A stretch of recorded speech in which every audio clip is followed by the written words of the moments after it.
another episode for you this week.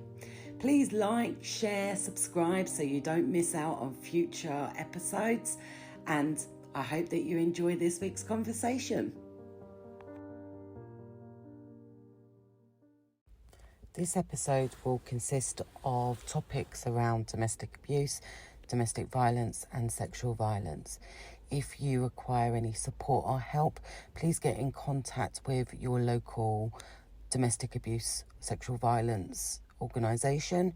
In the UK, you can call the National Domestic Helpline on 0808 2000 247.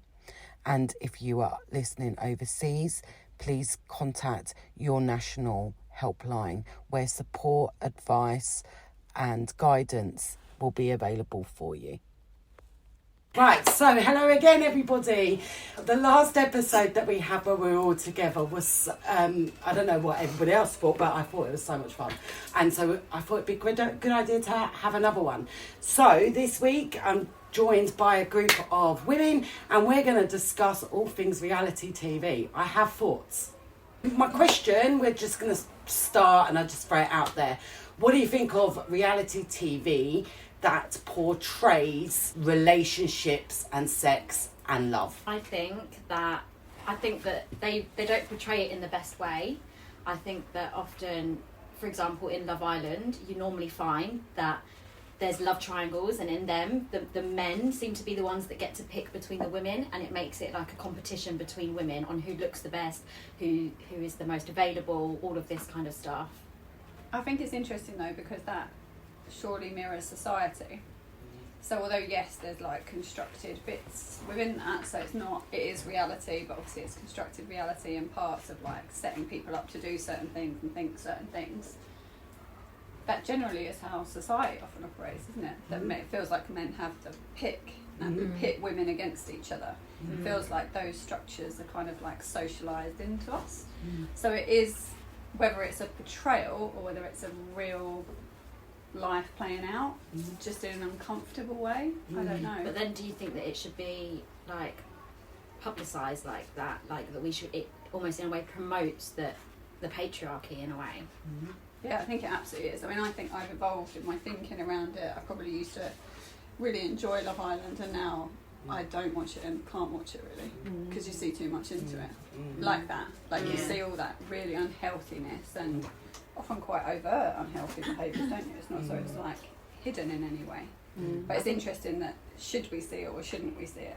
Yeah. And I think there can become like that, you feel guilty for watching it, because I like watching it, but I see all of these things as well, and actually you can end up feeling like you're a bad person for watching something that you don't agree with what it's promoting. Yeah, I love a bit of trash TV. My thoughts are exactly like what you've just said, is that it's changed, is that what it started out as being easy, comfortable, trashy TV, actually there's deeper meanings for me now, and actually looking at my own personal life and looking at my children, when I see things like that on TV, would I feel comfortable with my children taking that as gospel of how relationships work and evolve? No, absolutely not. And there should be some healthier alternatives to be able to watch that are just as popular, that aren't promoting these really unhealthy, unrealistic. Well, yeah, just to challenge some of the behaviour and the attitudes that come out. There's not enough of that. Yeah. So I'm very much like I used to love all of it. You know, Towie, Love Island, the very early days. Whereas now I can't watch any of it because I just feel like I'm going, red flag. Why is no one saying nothing? Like, even because it is very scripted. Like, why does no one plant any seeds within the other contestants to just have a bit of let's look at that a bit, because like you say, it is always the women that luck out on these things that end up being pitched against each other. Public scrutiny, yes, and criticism. But I don't think, like you saying, you feel guilty for watching. I understand that feeling. I don't think you should, because there's also something about, I don't think you can ever criticise something if you haven't seen it and haven't watched it. So I think that you should never shut yourself off to, but you can make choices about what you consume, of course, but I think it's healthy often, as long as it's not harming you and you're seeing it through the the eyes and you're seeing all those things. Yeah.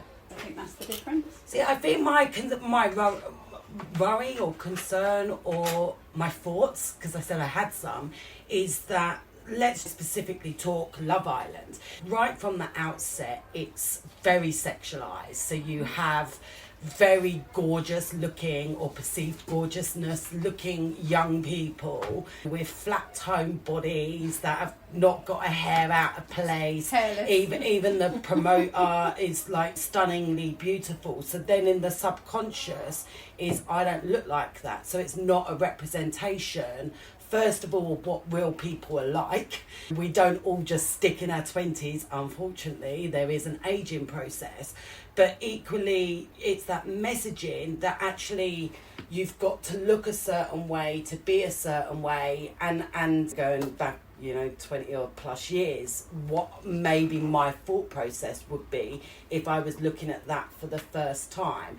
And what you just said is the scrutiny that women get. Now, in all of these reality TV programs, there are red flags galore, like, going, no, narcissist, abuser, whatever.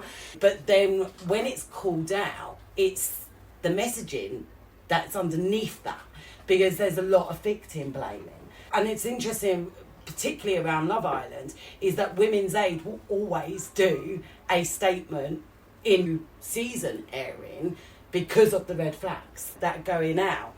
So if you've got programs like that and you've got the caveat of a well-established domestic abuse, well-known kind of overarching, but then you're seeing really unhelpful, harmful, abusive behaviours that are being glorified, like on TV, that are being pushed and prodded by the producers often to create drama, to get the watchers watching.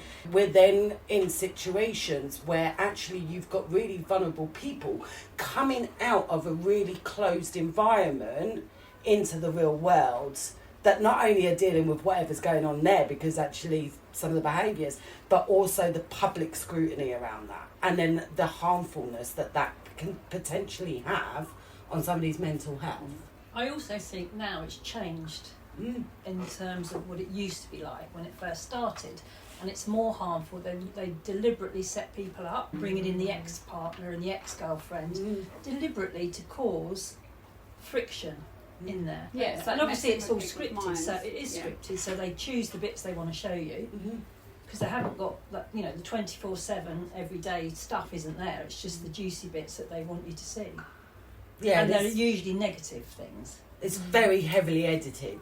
You get 1 minute out of, like you say, 24 hours, But I was having a discussion earlier, and we were looking at, actually there are some positives that have come out of programmes like that. Yeah, we've had Dr. Alex come out of it, and he's been a massively influential advocate for mental health and all of those positive things about like enhancing your well-being. And then we've also had Camilla, who does a lot of work with charities and things like that. And we've also had, Sharon Gafka, who's a really big voice in the Vogue sphere as well. She does a lot of work in there. So there's been some really good influences that have come out of it, which I think also goes back to your point about it does reflect society and how society is, but then there is that other side to it as well. I think there are those positives, but then it's like even when it is called out, called out where it's happening, and called out after about people's unhealthy behaviours in there, but generally those people are then selected to go on to the next reality show and the next one and the next one, so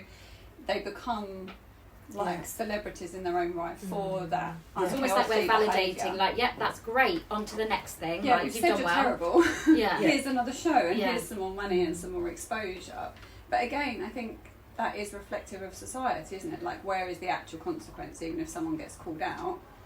If you look at any sort of offence conviction levels, any of those sorts of things, or public calling it out, you don't get it. So it's a reflection, isn't it? Just to follow up on 2 points that you just made, people become get a reputation.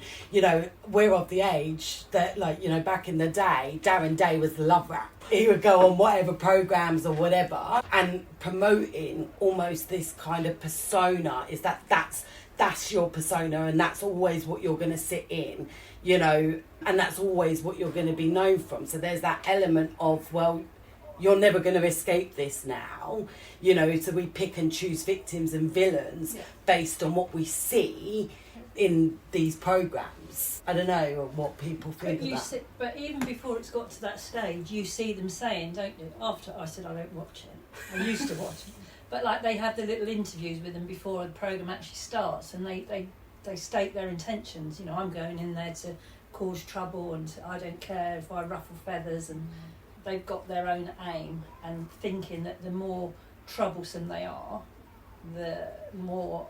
It's a stepping stone, isn't it? Yeah, the more attention they're going to get on the show, and the more likely the public are to keep them in, even if they're not very nice. If that makes sense. And we keep watching. Yeah. Yeah. That says more about us as society, as what we deem as entertainment. Yeah, entertainment factor, isn't it? And based on it. Entertainment. It's interesting because I'm thinking of, because there are some positives, like what you suggested, is that actually some good things have come out of programs like that, and there have been some real genuine relationships that have sustained the course, marriage, babies, engagements, moving in. But when I look at those people, actually they would be considered the underdogs within the programmes. They weren't the most popular people within the programme. But it is like you're saying, no one's showing a healthy alternative. It's because society is not buying into that. They don't want to see healthy, normal relationships. They want the drama, they want the entertainment, they want the bad guy. They want to see that on telly. And I think even when we think about Married at First Sight, when we had Brad in there showing some really unhealthy behaviours, red flags, there was, although eventually they did call him out and you know, get them to leave the show, but actually there was no intervention before that when it was first being shown as a red flag, and that it was really clearly you were able to see that this person isn't treating the other person that well. Isn't that what perpetrators do, is that they groom everybody around them, and so that there's that kind of charmingness, and then it's not so obvious until it's then obvious. Do you know what I mean? In my opinion, we've got some really dangerous people that are going on these shows that are being forced sometimes, you know, into relationships that we wouldn't be forcing people into, you know, in the real world. Then what effect does that have on those people, and you know, implications for later in life if they've gone through something on, not only that's, you know, potentially abusive or unhealthy to say the least, but then in front of millions of people on TV, there's that added pressure, so they've got a lot of like trauma to unravel within that. I felt that about I looked up the name, it was Open House, the Great Sex Experiment, where it, on the surface, and I'm sure they did all their due diligence, it looked, of course, very consensual. Like there were couples that, for different reasons, either felt really secure and just wanted to try mixing things up a bit, or like one of them had always wanted to, and the relationship gone. No, so many of them though, I was like, it felt like actually there's huge vulnerability in this relationship, and also you're doing that in public, so you don't know how that's going to come back to haunt you. It just actually didn't feel. For the bits that I watched, I just thought, this just feels really dangerous for a lot of these people, for their relationship, but also for their kind of mental health and their future selves, because you don't know, do you? A decision that you make, vast majority of them are relatively young. They don't know, like, is their future employer watching that? Like, we're not in a society where people are really, really open about sex still. So are they going to be open about that? Like there are some of these, or when people, like even the possessions, like in one case there's the man that really wanted the relationship, really wanted it, and then when he saw it happen he was like really angry. You could see he was seething about it, and all I could think was, oh goodness, what's going to happen when they go back behind closed doors, kind of thing. And you saw the tension when they came back to the expert sort of thing. I was like, it feels really unsafe. But it's I don't like think you say where they say they're doing the due diligence, but actually, you know, you can watch that. I remember saw one, and the relationship was still very young, like months. I think it's not it was either 3 or 6 months, and you're like, it was my first threesome, and you're like, why has that got through the whatever this due diligence is? Because that relationship does not, like you say, feel psychologically safe and ready to be going down those lines. You're masking your true self at that point, right? Yeah. We're still very much like not not being our whole It's selves. not like, you know, 20, 30 years ago where something aired and it aired once. It's all out on there. catch up. It's there forever. Everyone's seeing what's the aftercare. Like you say, for that couple, where was they need more than just like a 10-minute debrief with an expert afterwards. I guess that's Actually, how they legitimise it, isn't it? Like with having therapists, that's how they legitimise it and say that there is wraparound support, but It's not. afterwards it's so... Yeah, I was going to say on Love Island, a lot of the Love Islanders have actually spoken out about the fact that there was, if there was aftercare, it wasn't a lot and it wasn't very good, or that there was potentially no aftercare, and what that actually, the effects that had on them. And we know that not just like calling out Love Island, but on these programmes where you are being exposed and you are vulnerable and you do come back into what is perceived to be the real world without that aftercare, without that wraparound support. Thank you for appearing on our show. There's your, like, whatever fee it was, off you go. That does tend to have dire consequences where people end up taking their lives. And I think it's interesting that we're recording this today on the day where the new government is saying there's alarms around domestic abuse and violence against women and girls being a national emergency. Well, hello, is what I would say to that. But equally, what are you going to do about it? Because actually, if you're allowing or if there's no oversight on your broadcasters and you're showing these relationships, but then what kind of messaging is that? Because we are visual creatures. We see with our eyes, anything and everything. And if we're seeing on TV threesomes or swingers or unhealthy relationships or this villain being promoted on a pedestal, then where are we going? Because it's not, this national emergency ain't going to be fixed anytime soon, in my opinion. I don't know what other people and feeling around. And I think where we're now seeing like more intense relationships on reality programs, that once we've seen it, the next time that program airs, we're going to want to see something more intense and then more intense, and I only see it, at the moment with the way that it's going, it doesn't look like it's going to get better. No. We're seeing, once we've seen something once, we don't want to see that cut and paste again. We want to see it more.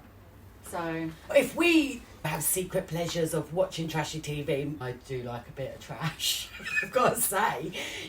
Although I don't watch certain programmes anymore, so I won't watch Married at First Sight. I tend to watch Love Island as a bit of a learning tool, really, going, okay, well, what people talking about, what are the behaviours, rather than sitting there indulging in, whatever. What is the alternative? Like property programmes. Property programs. Escape to the country. Escape to the country. Sun in the Sea. A good old rom-com. But even rom-coms, aren't aren't nice and fluffy. You can go back to the Carry On films. Yeah. Yes, this stuff is not new. It's not new. It's just different. And it feels more intensified, I guess. And I think, my messaging for anybody that's listening and you are watching these programs and you've got this idealised view of what relationships are and what love is and what sex is based on what you're watching, my message is it's not real.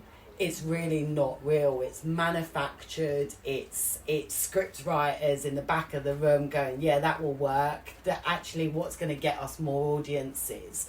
And if you're looking at that for your relationship go-to, then you've really got the wrong blueprint. That's my advice anyway. I don't know if anybody else... It's the lack of diversity in that, like you say, they all look the same, they're similar sort of age. Where's the older people, where's the people of colour? There's nothing. Yeah, no. It's just not representative of... It says it's reality, but it's really not. And they all look the same.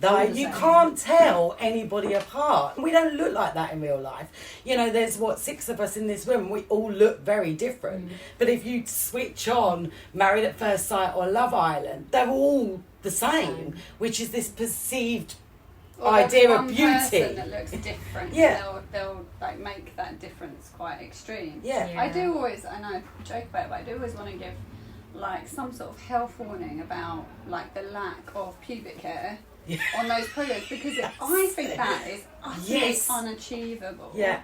I know it sounds like a funny thing to say, but that expectation I think is extreme, to day in, day out, be that perfect, be that tanned, that's a lot of work that actually doesn't marry up to the real world No. in terms of how much time you have to put in being No. that And hairless it's or a that lot of- perfect or Women they have flabby bits, like, you know, you're not going to be that, like, you know. well, we have wombs, like some are front, Yeah. some are like further, but Yeah. the flatness of your stomach, I've never had a flat stomach because my womb is further forward. I showed as soon as I was pregnant. Like, those are just biological facts. Some my friends don't. Theirs is further back. Like that, but it would look like you haven't got a flatter stomach as that person Yeah. next to you. It's all those things that people don't explain that actually are huge expectations. And I think if you've been watching these shows and getting your understanding from them, actually it's now a process of unlearning a lot of that stuff that you have learnt through it. And that's really tough. That's really tough to actually confront your views that you've got from these shows and go, actually, that's not so good. I need to start thinking of it this way. But you're so used to seeing it that way, and you're continuously going to see it that way because Love Island is on every year, reality TV is on all the time. So it's like a constant battle between knowing what's not good for you to believe and what actually you should. But that struggle between the two. And not all influencers or influencing is a good influence. Do you know what I mean? Is that you can have a very popular person, but they're influencing a really bad product. These people are paid. They are paid to go onto these shows. It might be a measly amount, but they are paid to go promote themselves and the product, being a TV show or whatever. And there is going to be some biases around that, I guess. I think it's hard to see those, right? Because, you know, there's not, you know, someone's not going to be a completely, other than the Andrew Tates of this world, a completely bad influencer and a completely good influencer. So even the people that you feel good within that, there will be advertisement that's, although they put ad on things, it's tiny. You can't really see all the time that it's an ad. And also, like every human being, people are learning. Like, so at one point they might believe this and might have talked about that openly and really like promoted that opinion. In 5 years' time, life has probably taught them some different lessons and they're evolving, and so they might have a completely different, but that's out there, and people would have believed that in that snippet of info, wouldn't they? So it's even that, it's like you can't just go, these ones are good and these ones are bad, because even within the good, there is... Yeah, good people do bad things sometimes, and bad people do good things sometimes, and you're never going to, you can't just try and categorise them into this or that. There's a bit of, it's like yin and yang. Is that the right? Yin and yang, It's hard to navigate what's the bit I should listen to and the bit I shouldn't listen to. And I would just love people just to accept themselves for who they are, rather than what people expect of you, or even what society expects of you. You do not need to be, you know, a Sub-Zero and blonde and blue-eyed, or perfectly toned or perfectly hairless to be considered a useful part of society. Actually, the reality is that you can get healthy, good, strong relationships in a way that these programs are not telling you. And there are some good influences for that, like showing that if you wax, if you shave, you will get razor bumps, you can get ingrown hairs, that your body shape will change, and that's all normal, rather than this perfection that we're sold constantly. And actually, no, this is your body, this is where it's at now, let's show the reality of that. Go to the beach, wear your bikini, don't feel you need to be preened, everything polished and shiny to go and enjoy a day at the beach. And yes, you can have a loving relationship without the need for perfection of this polished exterior, nails done, hair done, lashes on.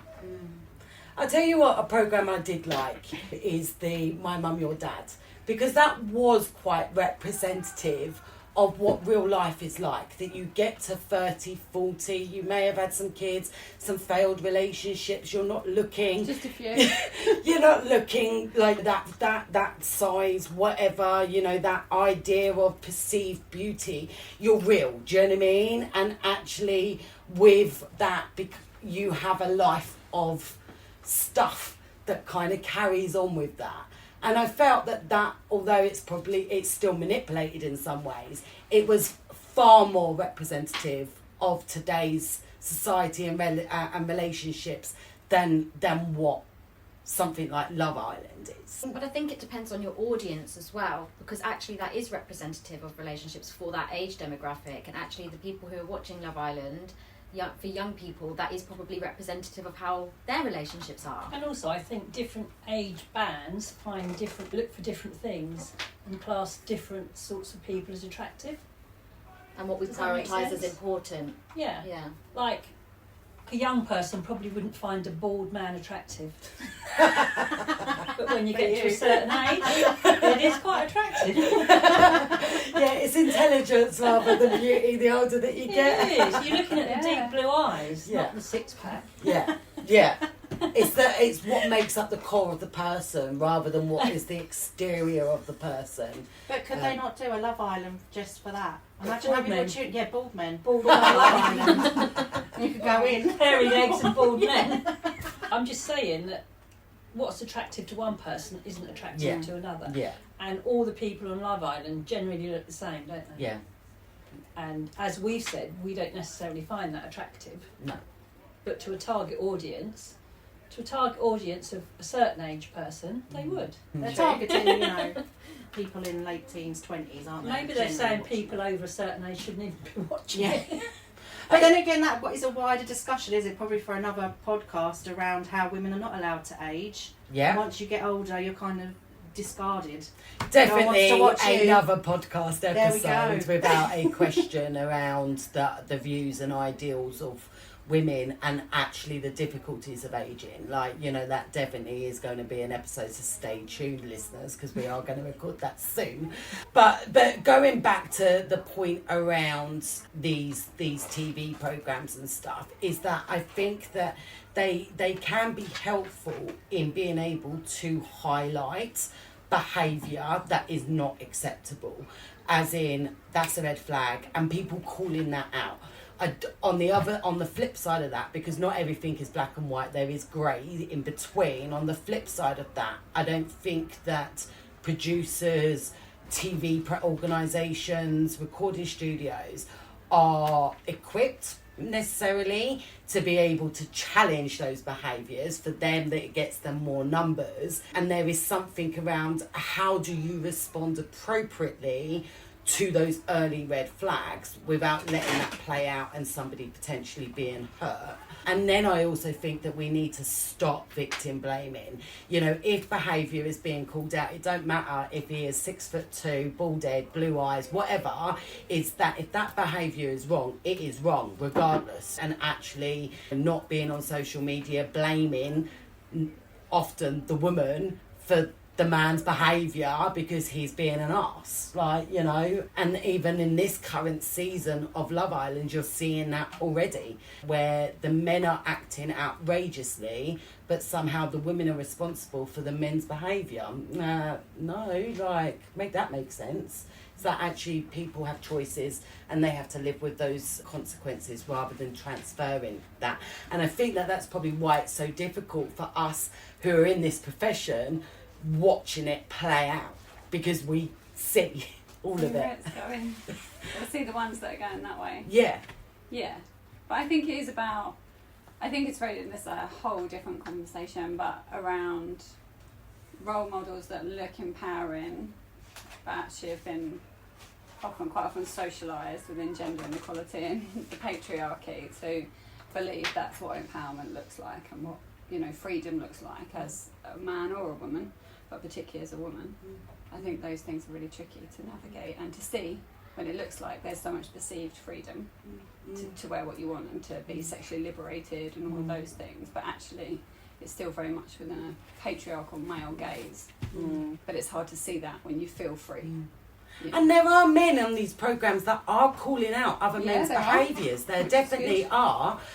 There isn't enough calling out. There isn't enough male voices as a collective, but there are men, so it's not every man and every woman on these TV programmes, because there are people within that going, hey, hang on a minute, but their voice tends to be the minority anyway. Tends to be overlooked. Yeah. Cool. Thank you, everyone. Thank you, guys.